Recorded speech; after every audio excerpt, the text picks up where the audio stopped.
The hell are you supposed to be?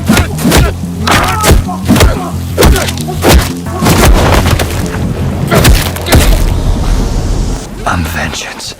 So the new Batman trailer dropped just recently, and it has the fandom all riled up. The main reason is that Robert Pattinson comes as just unhinged enough for us to be scared and excited at the same time. Watching the trailer for the Batman is like hearing an opera singer hit that perfect note in a solo that makes you so leave your body.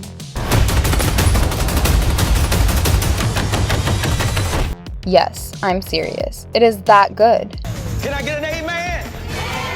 The crazed eyes, the long hair, the black eye makeup, it all makes us beg for more and more Batman. You tell them, Mike. You should tell them. Yes. Yes, you tell them. Actually, I was really enjoying the way you were telling them. And it's a good thing that the film is going to be a long one with a lot more screen time from The Dark Knight. We have not been able to pull ourselves away from our screens.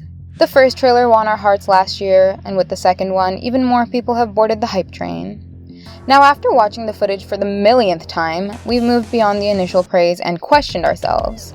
Why the hell is Batman so angry in the new trailer? Okay, full disclosure, we read a lot about it. Like, a lot. We delved into what is known about the Batman project and what has been revealed about the story. And surprise, surprise, it is not much. We know enough, and any more than that would be bad for any fan who is excited for this film.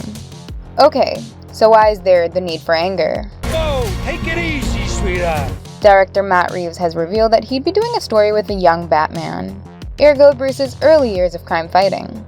This is just his second year as Batman in Gotham. And his anger is obviously steaming hot because of the trauma he faced in that cursed alley of the multiverse where Thomas and Martha kept getting shot. So, he has unresolved issues. His early days of crime fighting are reminiscent of various experiments that the comic writers have tried in the past. Most notably, Frank Miller created Batman Year One after the Crisis on Infinite Earths event. Ladies, gentlemen, you've eaten well. You've eaten Gotham's wealth, its spirit.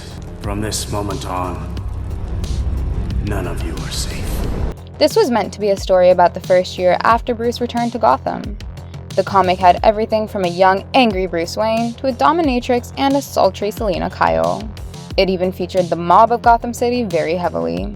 Interestingly enough, Reeves has commented previously that he drew inspiration from stories like Batman: The Long Halloween, Batman Year 2, and Batman Ego. Like many comic book movies these days, this one will also not follow any one comic. The director also pointed out that he wanted to pursue a noir detective tale for the movie. And as we've seen in the trailers, it is turning out to be exactly that. Batman is the world's greatest detective, and for the first time, a Batman movie will truly emphasize on the detective front of Batman. Everyone knows that a noir story needs a conflicted and self-destructive protagonist. This is usually achieved by what I like to call the triple cliché: a retired cop with a drinking problem and an ex-wife, the cornerstone of any private eye story. Alas, Batman is not an alcoholic, but he is young and he has a different addiction to deal with: his anger. I'm vengeance. I am vengeance. The anger of the Bat is infamous. It is what drives him, but it often turns out to be his weakness. I mean, look at what happened in Batman White Knight. The Batman beat sanity into the Joker. Contrary to what one would like to believe, this was not a pleasant sight. So why is Batman so angry in the trailer? Well, that's because he is still very young and yet to understand how to use his anger. Burn to God! He burns too hot and too bright. He wants to move fast and eradicate everything, but is only beginning to understand how difficult it is to be a one-man army. What happens when you fight an uphill battle, but then a flaming boulder starts rolling downhill? You scream your head off. That is exactly what the Batman's reaction is in the trailer. He is barely able to manage the Gotham mob. I got you! But now he has the Riddler to deal with, who, by the way, is constantly provoking him. He is the immediate threat. And honestly, quirky people, we think this Riddler is a bit too crazy. I've been trying to reach you. Burn to God! Edward Nygma, or Edward Nashton as Matt Reeves wants to call him, is a very interesting character. He considers Batman his intellectual equal, but his riddles put lives in danger. Let's play a game, just me and you. Any of this mean anything to you?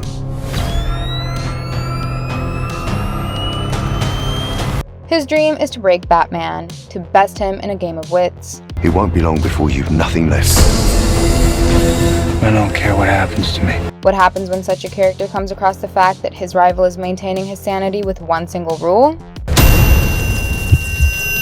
Yes, I am talking about Batman's oath against using lethal force becoming a killer. Kidding me? No guns, no killing. Where's the fun in that? The new trailer does make it clear that even though Batman is going absolutely bonkers on the Gotham criminals, he will not be breaking his one rule. Or will he? What happens when a man like Edward Nashton decides to make Batman break his one rule? We come to a situation that's exactly like the one we saw in The Dark Knight. This is what happens when an unstoppable force meets an immovable object. It would be easy if this were an experienced Batman. Truly are incorruptible, aren't you? Huh? You won't kill me. But this new Bruce, he is still in his early game. He is still unbroken, unafraid, and quite ignorant of the evil forces around him, as Nashton also points out. What is the price for your blind eye? So he lashes out like a hot-headed, out-of-control youngster. But his conscience strongly prevents him from crossing that line. Yes, the same line that Batfleck crossed several times in Batman vs. Superman. Anyway, I too love Batfleck, but let's not go back to that controversial choice that Snyder made. In the beginning of the Batman, his conscience will win this debate, and there's Alfred who will also keep him straight. But we think that the movie could explore the possibility of Bruce's anger winning for once. Yes, it might sound crazy, but the reason we say this is because this is a theme in the Batman Year 2 comic. Apart from the villain of that story being replaced by the Riddler in the Batman, the vibe seems pretty familiar to that. Plus, Reeves said that this movie will focus on Batman in Year 2. So you do the math. They are bringing us a hothead in Batman's shoes. It will be a character sketch of a young Bruce battling his inner conflicts. It will entail how this Batman finds his center. We will see Batman pushed to the edge, deciding whether or not he should break his one rule. But after coming very close to killing, he'd probably choose otherwise. It has been hinted that the villains after the Riddler wants to expose the Court of Owls in this Batman universe, and he wants to show Batsy how his noble parents were also responsible for Gotham's corruption. So, the final revelations will probably make Bruce even angrier. But controlling his anger will be a learning curve of this film, and he definitely won't let his anger win. He'd learn to project it in a positive way and decide against killing. That's what makes Batman so special, and that's what we want to see. Okay, I won't hold you any longer. Are you hyped about the Batman? Tell us what you felt after watching the new trailer. Give us a thumbs up if you enjoyed the video. Hit the subscribe button, and don't forget to check out some more fun content on our channel. Thank you, and I'll see you in the next one. Bye-bye!